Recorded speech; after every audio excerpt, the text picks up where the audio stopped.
Démonstration. Alors on parle beaucoup de technologie, mais le salut de l'homme passera aussi par de minuscules êtres vivants que nous dédaignons trop souvent. Le ver de terre, par exemple, est sûrement l'un de nos meilleurs alliés. En tout cas, les agriculteurs qui ont décidé de lui faire confiance ne le regrettent pas. Enquête d'Hélène Grégoire et Gilles Parot.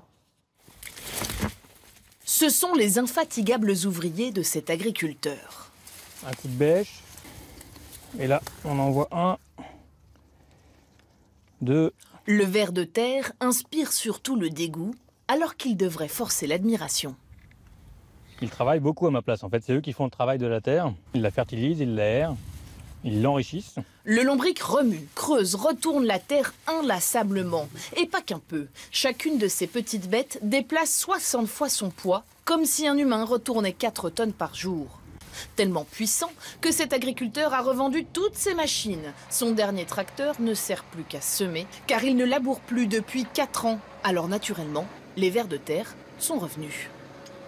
C'est économiquement la solution pour faire des gains de production, faire des gains économiques et pour mieux vivre de mon sol à l'heure actuelle, tout à fait, puisque je fais des économies grâce aux vers de terre. Avec leur aide, il a réduit les engrais de 30% et sa consommation d'herbicides et de carburant de 70%.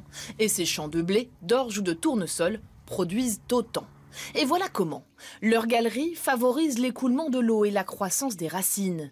Mais surtout, leurs corps sont d'incroyables usines de fabrication de sucre et autres aliments pour les plantes. Ce chercheur étudie leurs performances insoupçonnées depuis 33 ans. Celui-là, il est aussi capable, par sa musculature autour de la tête, là, ici, de perforer le sol qui est très compact. Pas de dents ni de pattes, mais un énorme appétit pour les végétaux. Ça n'a que un tube, où on a un tube digestif à l'intérieur, on a une petite demi-douzaine de cœurs, on a quasiment une demi-douzaine de cerveaux, donc c'est des tout petits cerveaux, et tout ça, ça fait fonctionner une pompe à matière unique, qui va ingérer de la feuille morte et qui va la déposer ailleurs dans le sol. L'Irlande estime même que les services rendus par les lombrics font faire 1 milliard d'euros d'économie au pays. Ce viticulteur a lui décidé d'en faire un élevage dans cet immense bac.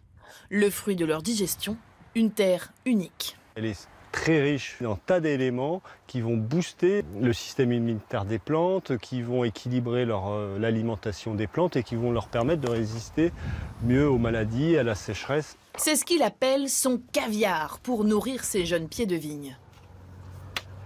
Comme ça, on augmente par 2 pratiquement les taux de reprise. Entre les vignes, il sème du seigle et sous la paille, les lombrics œuvrent discrètement. On essaye d'insuffler de la vie dans ces sols pour permettre à la vigne de survivre tout en tirant le meilleur du terroir.